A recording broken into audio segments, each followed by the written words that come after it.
tonight's episode of Let's Be Perfectly Queer with Randy Davis, we're joined by Loretta Thurman and Jill Shipley from Pflag, the local chapter here in Barrie, talking about all things to do with the queer kids and parents and how we can bring those two focuses together to bridge the gaps.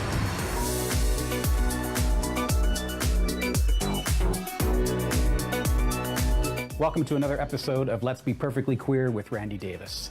On tonight's show, I've got some wonderful ladies to speak to us about Pflag, and more specifically Pflag here in Simcoe County. With me tonight, the wonderful Loretta Thurman and the delightful Jill Shipley. Welcome, ladies. Thank you. Thanks for being with me tonight. So let's just start off right from the get-go here and tell me about Pflag. What is Pflag for those who don't know? Okay, so Pflag was started by a mom in the United States in the 70s.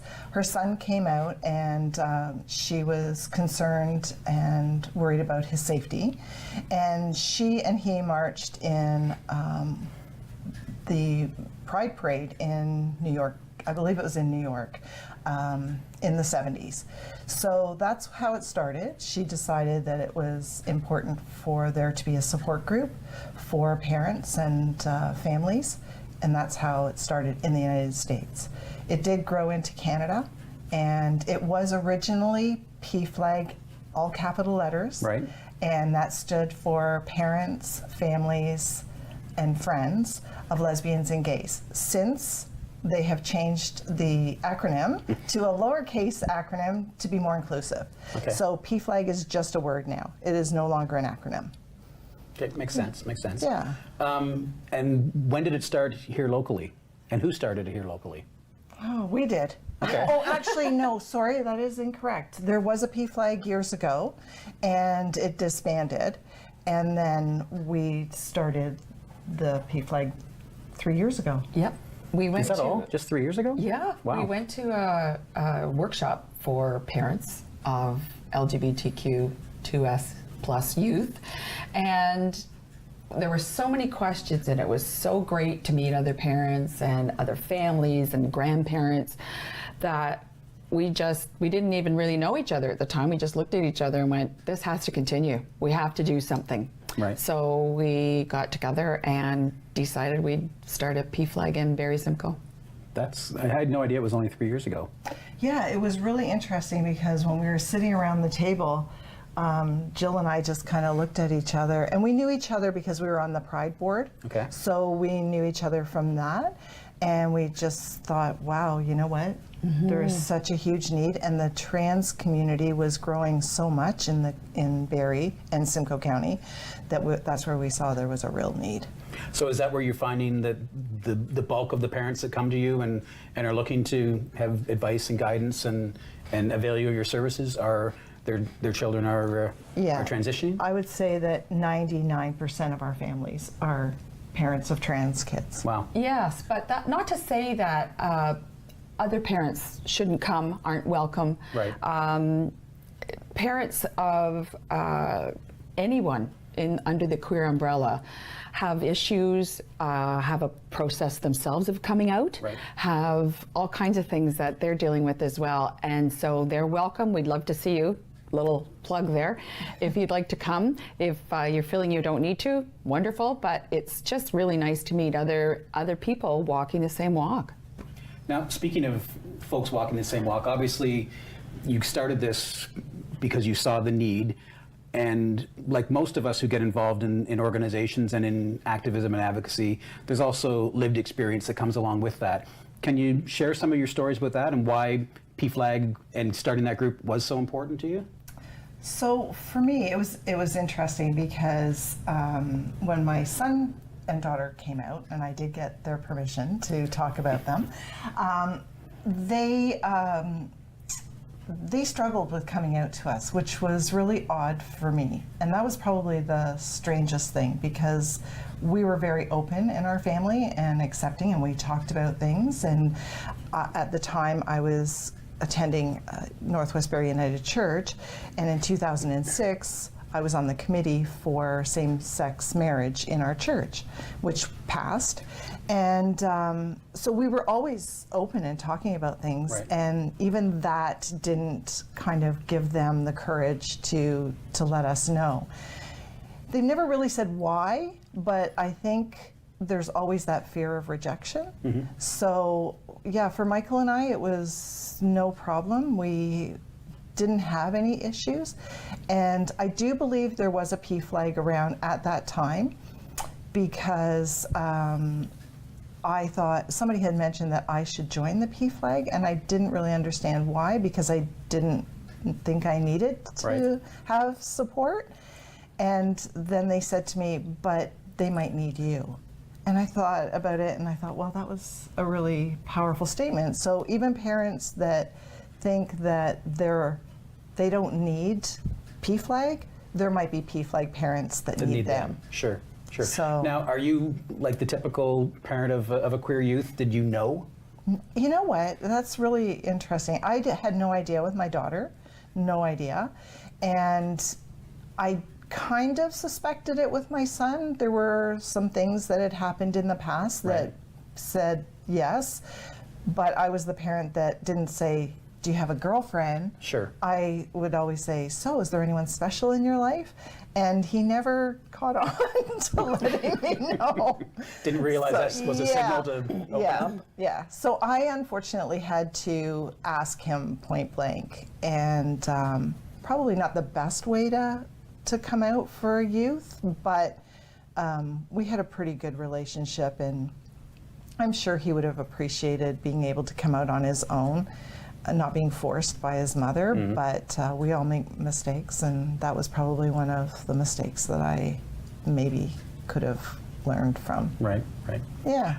But that again is where it's important for you to, even if again you said you might not feel you need Pflag, those experiences and those stories will help other parents, right? Right. So, so yeah, we make mistakes, we all do, but the fact that you're able to share that and help others avoid some of those pitfalls, that's, you know, that's where that mistake really serves you and your son very well. So yeah, and I applaud you for we that. do that. We do that. That's why our group is a really good group, because it's a safe space for parents to make mistakes and say things that they shouldn't say to their kids. Yeah. And we make that really clear, that this is what happens in our meetings. Your stays issue, in playing not here. their issue. Yeah. Yeah. No, that's wonderful. And while I don't know your son well, I know your daughter more than I know your son, but I know both your children, and they're amazing, wonderful human beings. So Thank you. you haven't messed up too badly.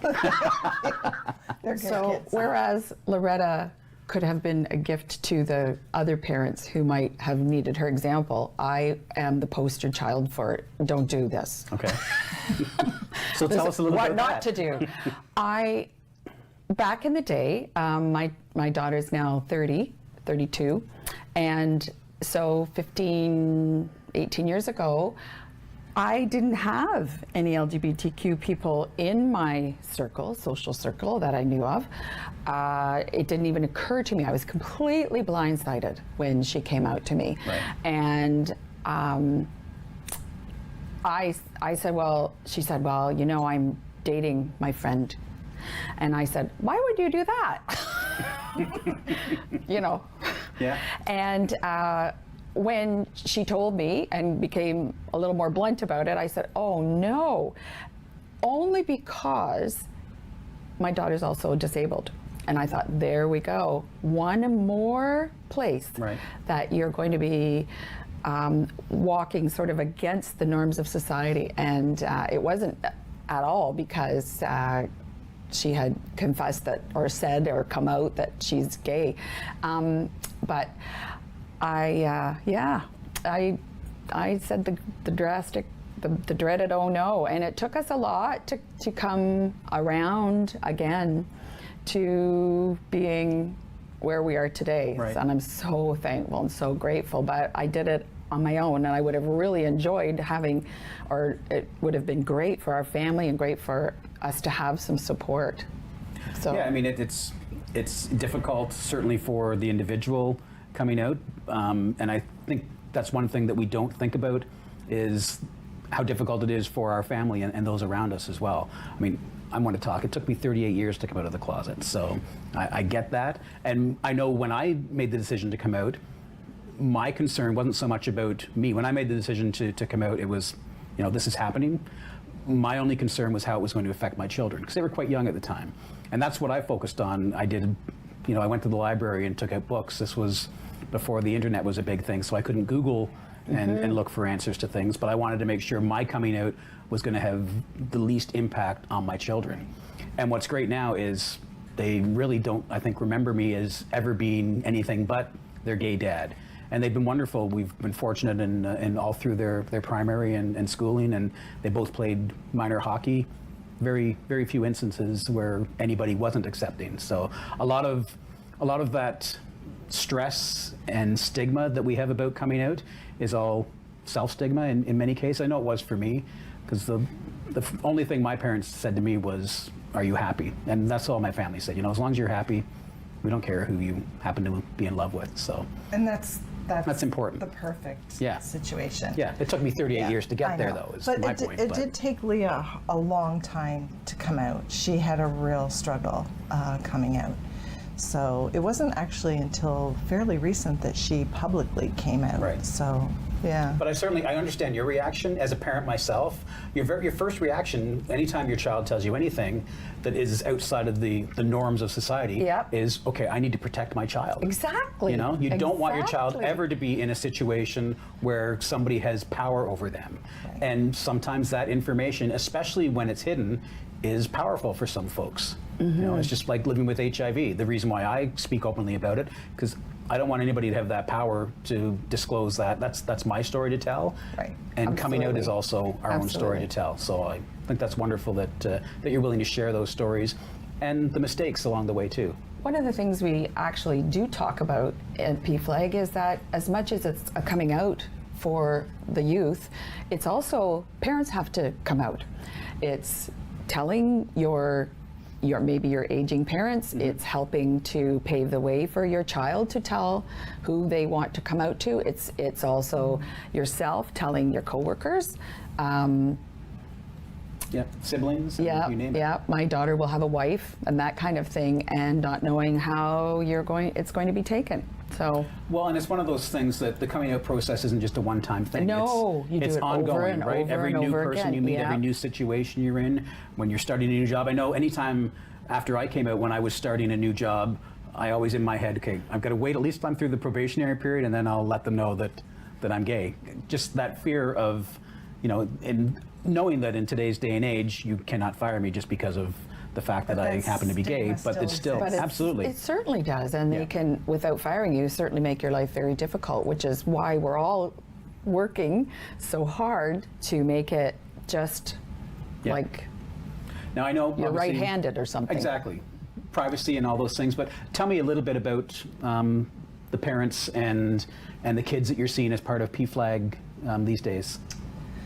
So I think we get a lot of new parents. The really nice thing about our group is we have a variety of different ages of kids, and we also have families that are at different places on the journey of acceptance and celebration. So that's probably really, really helpful, because we all help each other then, as opposed, it is truly a peer-to-peer support, where the other parents are helping each other, which is great. We just kind of sit there and take it Yeah, all in. yeah.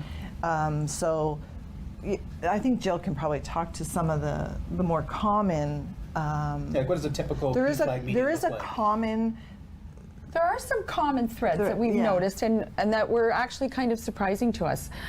When parents are new to their child's declaration and coming out, especially for trans parents, we have noticed quite an interesting trend that their child choosing a new name is often very, very hurtful to the parent.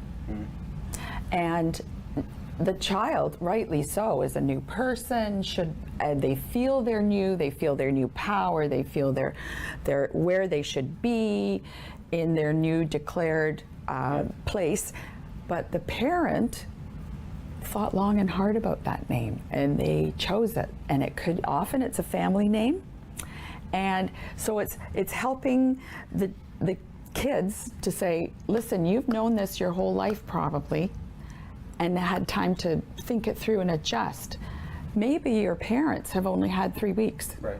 So that closing that gap, but saying to the parent, but your hopes and dreams and the way that you saw your child's life unfolding is the way you saw your child's life unfolding. It's not your child's path necessarily.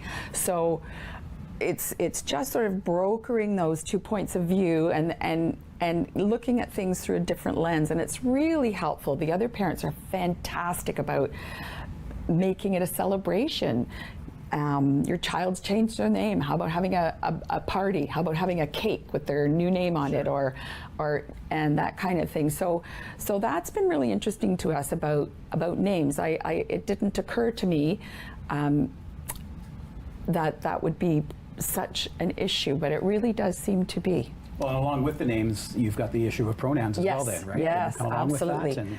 That again is a very big issue to the youth or the people coming out. It makes a huge difference. It helps them have their self-confidence and truly be believed. And to parents, well, I've always called them that. Well, but you can't anymore. Right. So we have to let the parents know just how important it is to their child. And once we sort of do that, it's funny, the next meeting they say, oh, I really tried this month. I really tried, and it made such a difference. Yeah. And it's that parent then saying that in front of another newbie who makes realizes the impact exactly, of it. Yeah. Exactly. We also see most of our parents think it's a phase. Oh yeah. That is probably one of the most common things, is they believe it's a phase. And we know that it's not a phase. And I wouldn't say any of our families have Had a phase. had a phase. No, it is. No. And we try to help them understand that the struggle of being a trans youth is not easy. So it has to be taken seriously. If you have had the guts and the courage to come out at school and to your parents as trans, or even somewhere under the queer umbrella, it's not a phase. You're going to end up somewhere there.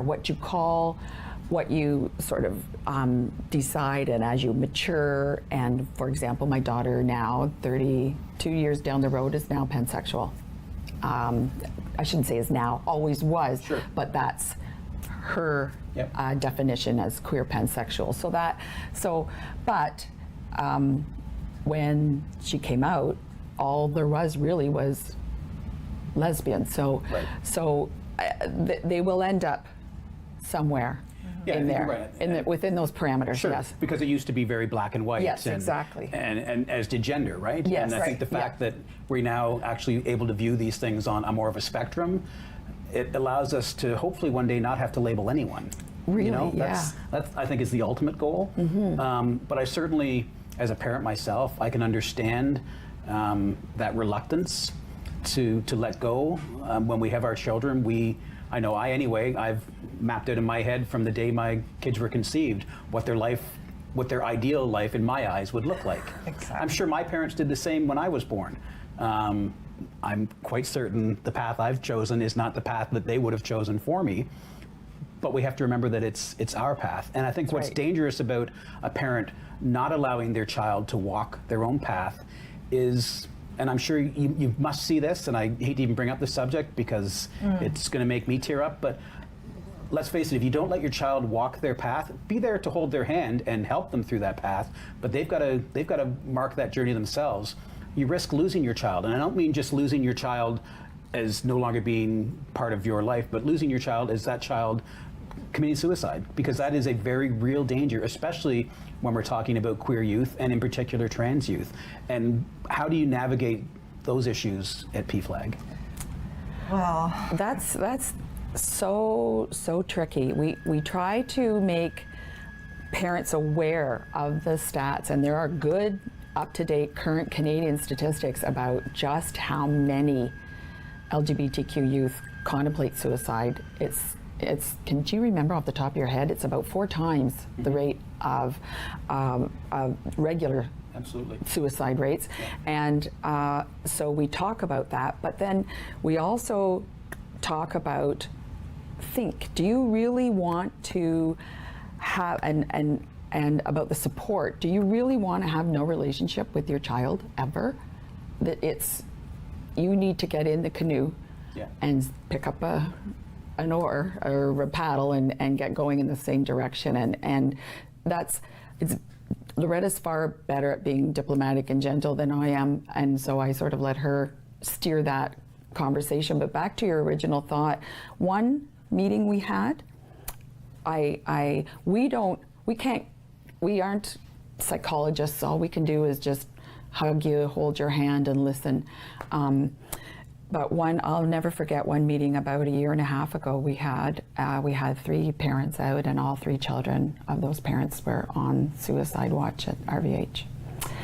And so it's true, we're not just doomsayers, it happens, and we need to be watching how we're behaving in every day, how younger siblings are watching us as parents, and it can't be overstated how important it is, I feel. Yeah, because I think, I again, don't know the specifics of the statistics, but certainly it's been shown that for trans youth in particular, if they have that support from their parents right from the beginning, the likelihood of them going down that dark path is greatly diminished. Oh, greatly. And to not be able to, I mean, I can't even comprehend the idea of not supporting my child around those things.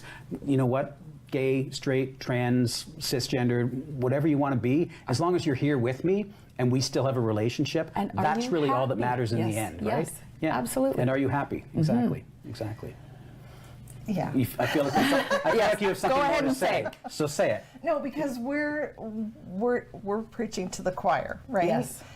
It's not always that easy for some parents to be that supportive, and that's what we're there for. That's what we're here for. So we want to make sure that we're here to support those parents and their kids, and so that's what we do at our meetings. So we all start together at our meetings, parents and youth, and then we kind of have a check-in.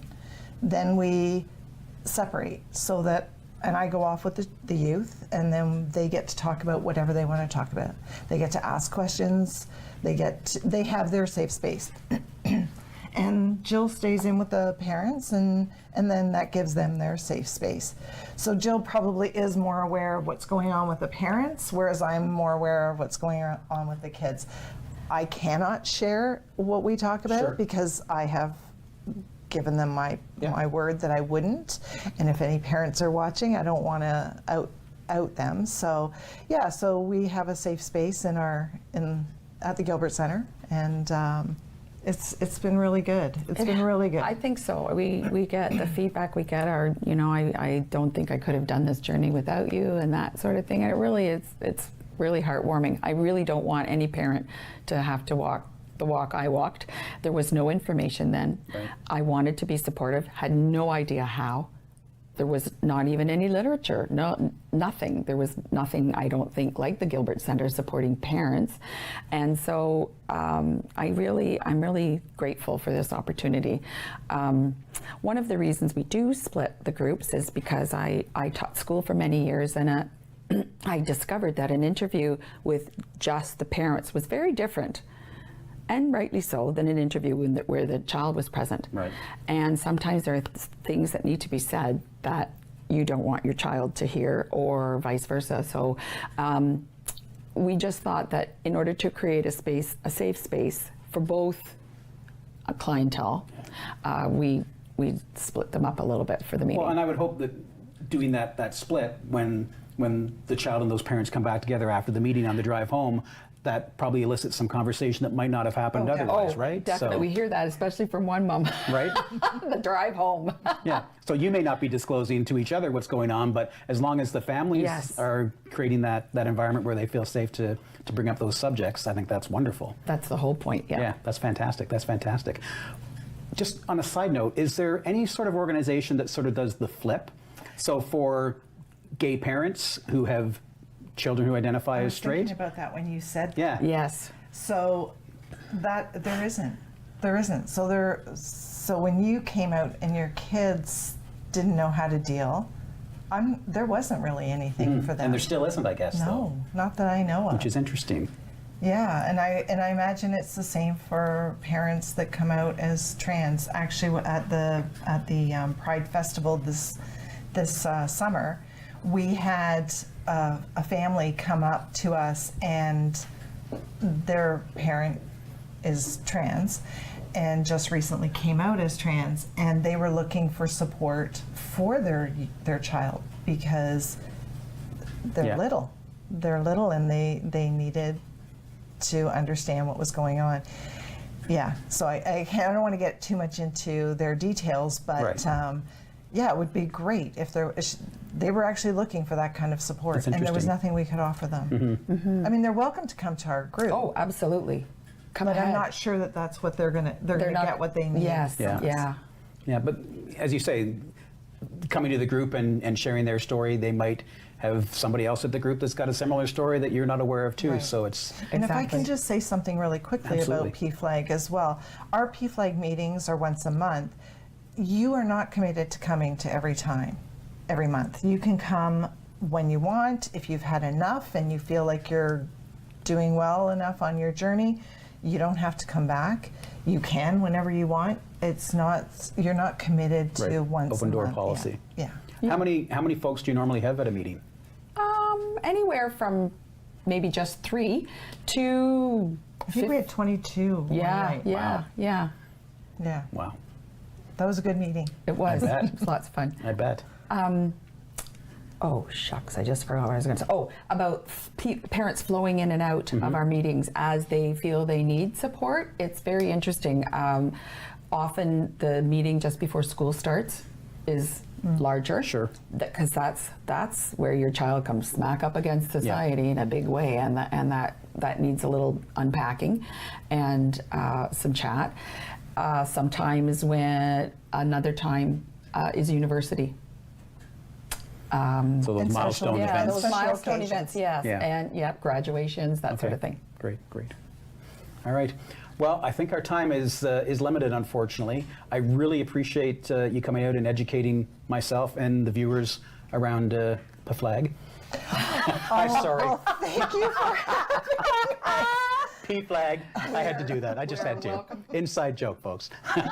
But again, no. I seriously, I really appreciate it. I'm grateful for your time this evening to talk to me about Pflag and what you folks are doing here locally for the queer community. It is absolutely a necessity, and I think we need to talk more about that reverse Pflag group and see Yeah. what can come of that. Interesting. Yeah. Thank you again, Loretta. Always a pleasure. Jill, thank you again. Appreciate it very much. That's it for another edition of Let's Be Perfectly Queer with Randy Davis. Tune in again next week.